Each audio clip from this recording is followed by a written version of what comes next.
Multi-agent architectures are absolutely changing the game for how we build AI solutions. And child agents are really the secret sauce for adding modularity in Copilot Studio without dragging in all that friction from external dependencies. Let's dive right into the blueprint. Here is the roadmap for this explainer. First, we'll be defining child agents. Second, exactly when to use them. Third, effective agent scoping. And finally, those all-important architectural trade-offs. All right, let's jump straight into our first block of logic. Section 1. Defining child agents, core mechanics and subroutines. The architectural simplicity here is, well, it's just brilliant. In Copilot Studio, multi-agent solutions usually fall into two buckets, child agents and connected agents. But right now, we're zeroing in exclusively on child agents. So what is it? A child agent is basically a hyper-focused workflow built directly inside your main parent agent. You can really just think of it as a subroutine. When a relevant request comes through, the parent smoothly orchestrates the handoff and triggers this child agent. The absolutely crucial takeaway here is that this child agent operates with its own specific instructions, its own tailored tools, and its own specialized knowledge base. But, and this is the kicker, it does all of this natively within the parent's environment. No messy external dependencies to worry about. Let's look at how this actually plays out in the execution flow. Okay, look at this execution flow. It goes parent to shared context to child. This right here perfectly illustrates the architectural genius behind child agents. Because they're baked right into the parent, they inherently share the parent's context. Operationally, that means passing conversation states and variables back and forth is literally effortless. You aren't cobbling together complex data bridges or pulling your hair out over integration nightmares. Plus, child agents don't even have an independent publishing lifecycle. When your team updates or deploys that parent agent, the whole shebang, child agents included, goes with it in a single deployment.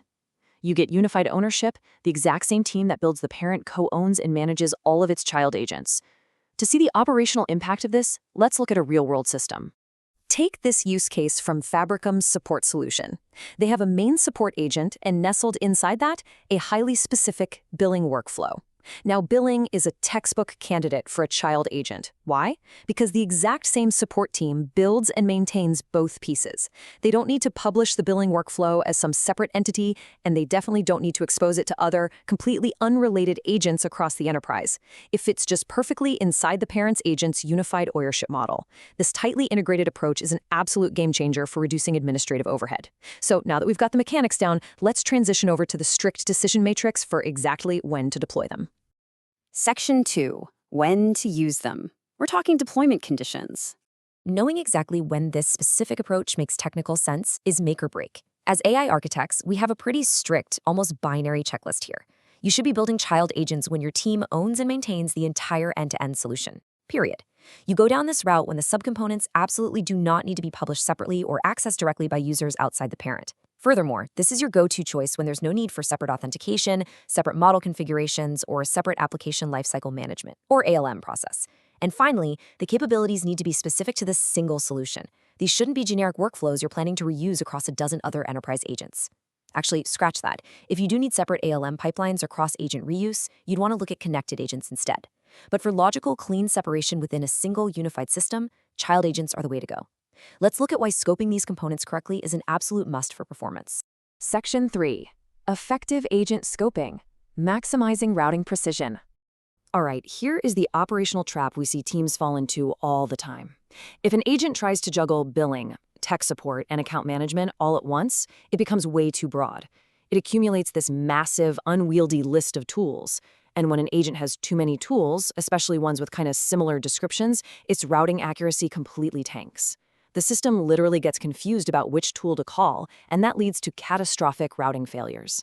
On the flip side, a child agent does one thing, and it does it exceptionally well. It is tightly scoped to a single specific domain with hyper-focused instructions and only the tools relevant to that one narrow job. By breaking a big, clunky agent down into a team of focused child agents, you're essentially giving each domain its own specialized brain, all without splitting your deployment into separately managed systems. Let's see how Microsoft tackled this exact principle. This is a super high-impact case study right here. Microsoft actually redesigned its own customer-facing web assistant using this exact blueprint. They took a single, overly broad agent and replaced it with a primary orchestrator and a squad of highly specific child agents. So step 1, the orchestrator receives the user input. Step 2, instead of trying to play hero and answer everything itself, it routes the request straight to a domain-specific child agent. Each child has its own turf, one for Azure, one for Microsoft 365, one for pricing, one for trials. By doing this, they shrank the routing surface area massively and made it way more precise for each subdomain. Which brings us to step 3, delivering a highly precise, accurate response. It totally proves how reducing your routing surface area delivers real, tangible industry impact. Okay, now we really need to talk about the broader system governance and, of course, the limitations of this design. Section 4. Planning architectural trade-offs, governance, and constraints. Look, whenever we design architecture, we're basically trading one set of problems for another, right? But first, let's look at the operational wins. Child agents offer essentially zero orchestration latency. Because they share the parent's context and run inside the exact same deployment, there's no extra round trip through some separate orchestration layer, which is exactly what you'd hit with external connected agents. And from a governance standpoint, the surface area is incredibly manageable. All the activity from all your child agents rolls up into the exact same session. That makes testing, debugging, and monitoring an absolute breeze for your engineers.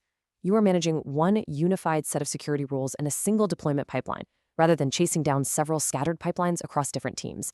But as great as that is, this tightly coupled model does come with a very specific technical catch. Pay very close attention to this constraint: lifecycle coupling. Because of that awesome unified deployment model we just praised, a child agent fundamentally cannot be updated, deployed, or versioned independently of its parent. No way around it. They are locked together. If that billing component we talked about earlier suddenly needs a faster separate release cadence from the main support agent, or if a totally different team takes over its ownership, well, the child agent model immediately breaks down as the correct architectural choice. In those scenarios, a connected agent becomes your better fit. You absolutely must plan for this lifecycle coupling before you write a single line of code. So how do you know exactly when it's time to split your workflows? This quote, straight from the Microsoft Learn Blueprint, is the core architectural threshold every single MCT candidate and AI architect needs to burn into their brain. If an agent accumulates too many tools with similar descriptions, its own routing accuracy can degrade. This right here is your primary telemetry signal. Broad, general-purpose child agents, they'll just recreate the exact routing precision problem you were trying to solve in the first place. If you find your child agent is getting bloated, the only right response is to either split it further into even more precise child agents, or really step back and reconsider if a connected agent is now required. Remember, precision is absolutely everything in multi-agent routing. And that brings us to the final evaluation you have to make as an architect. I want to leave you with this guiding question, and I really want you to think critically about a capability you're building right now. Ask yourself, does your team own it end to end? And does it need its own publishing lifecycle? Or will it be reused by external agents? If the answer to that second part is no, then a child agent is almost certainly your most efficient, lowest latency approach. But the true test of your design is this: what is the absolutely tightest, narrowest scope you can define for it, while still making it genuinely useful to the parent orchestrator? Nailing that balance, that's exactly how you build enterprise-grade multi-agent solutions.